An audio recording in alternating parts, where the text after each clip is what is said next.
Bueno, el fallo indica que su exmarido le tiene que pagar 8 millones de pesos por todo el tiempo que ella dejó de trabajar para dedicar el tiempo a su familia y a las tareas del hogar. Esto tiene que ver, obviamente, con el nuevo Código Civil. Vamos a hablar de esto con Andrés Becar Varela. Él es abogado, está aquí con nosotros. Bienvenido, Andrés. Muchas gracias. Un placer tenerte aquí. Gracias. Bueno, hablamos del fallo que es inédito por el monto, pero también por lo que dice el fallo en sí mismo. Sí, en realidad, para los que estamos en esto, no es tan inédito, ¿sí?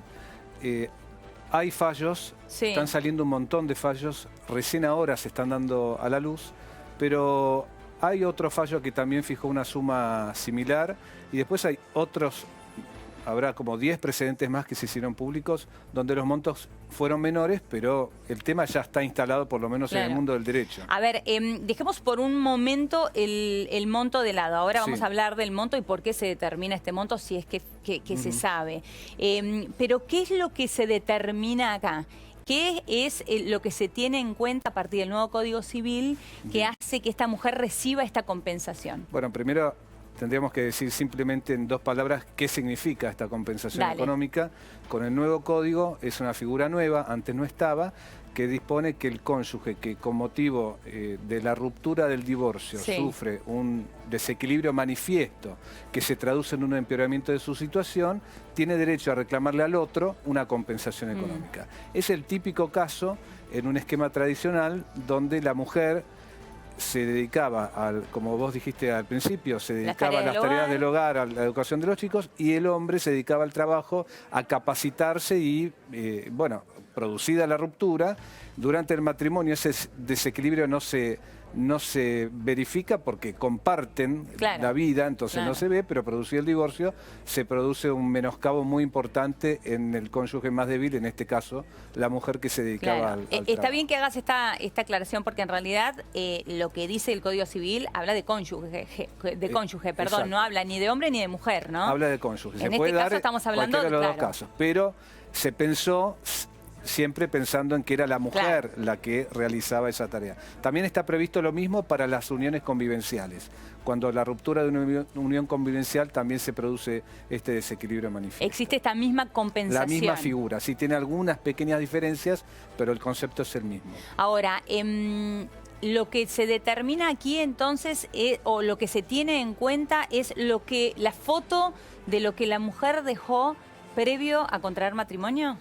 Claro, la idea es hacer un ejercicio, decir, ¿qué hubiera pasado si esta persona, este cónyuge más vulnerable, en este caso del ejemplo o del fallo fue la mujer, qué hubiera pasado si no se hubiera casado?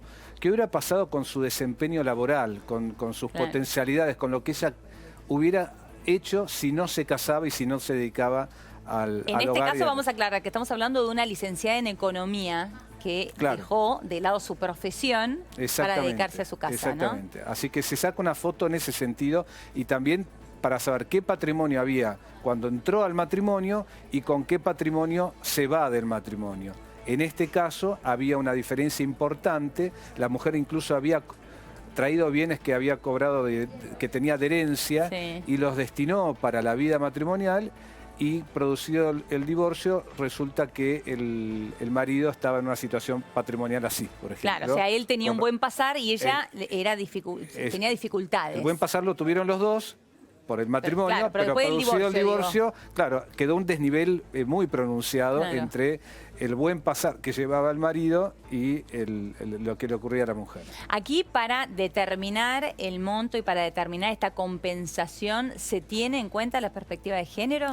Se tuvo en cuenta la perspectiva de género en el sentido que el fallo lo destaca, que se cumplieron roles tradicionales donde la mujer queda en una situación de desigualdad porque se tiene que dedicar a los hijos, la carga que implica para una mujer cuando se dedica al hogar, además tener que hace un doble esfuerzo, doble trabajo, porque si se tiene que además profesionalizar y compatibilizar el trabajo con los cuidados del hogar. En ese sentido sí se tuvo en cuenta. Estamos hablando de las famosas tareas no remuneradas, ¿no? Que son justamente las tareas del hogar, ¿no? Esas sí, que son invisibles, pero que son muchísimas. Tal cual. En el fallo, bueno, también como vos decías al principio, se destaca por el monto, porque es un monto importante, Y el gran tema en esta figura de la compensación es justamente determinar el monto, cómo se cuantifica esa compensación económica. Claro, porque vos recién decías, bueno, se tiene en cuenta, en el caso, se piensa, en el caso que esta mujer no se hubiese casado, que hubiese sido de su profesión. Exacto. Es muy difícil, Es ¿no? muy difícil porque... ¿Cómo se determina bueno, eso? En este caso ella era licenciada en Economía, hay que ver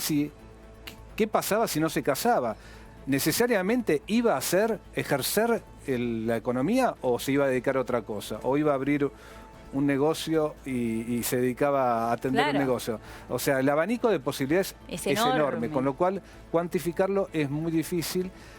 La jueza de primera instancia que dictó el fallo, y la Cámara lo confirma, prefirió no utilizar fórmulas matemáticas que existen, pero que la casuística es tan amplia que encorsetar toda esa casuística en fórmulas matemáticas es muy difícil. No, sería injusto.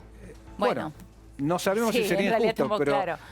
No había posibilidad de fijarlo, consolidarlo en fórmulas matemáticas. Entonces dijo, no, yo voy a hacer un prudente arbitrio y voy a lo que yo creo que es lo que para mí me parece justo, y determinó esto. A mi criterio, en el fallo, hubiera estado bueno que la jueza hubiera especificado ¿cómo? Con más precisión por qué determinó, por qué llegó a ese monto. No lo dice y, bueno, queda en una nebulosa. ¿No? Ahora, Andrés, ¿cualquier persona puede reclamar su compensación después de un divorcio? Si estaban casados, producido el divorcio, tiene 6 meses de plazo el cónyuge que se cree con derecho a eso, o el que queda en una situación más vulnerable, para pedir la compensación. Si pasan más de 6 meses de que se dicte la sentencia, caduca el derecho. Ya no se puede el tiempo límite son 6 meses después de que se dicta la sentencia de divorcio. Esto ha sido bastante criticado y se está por modificar.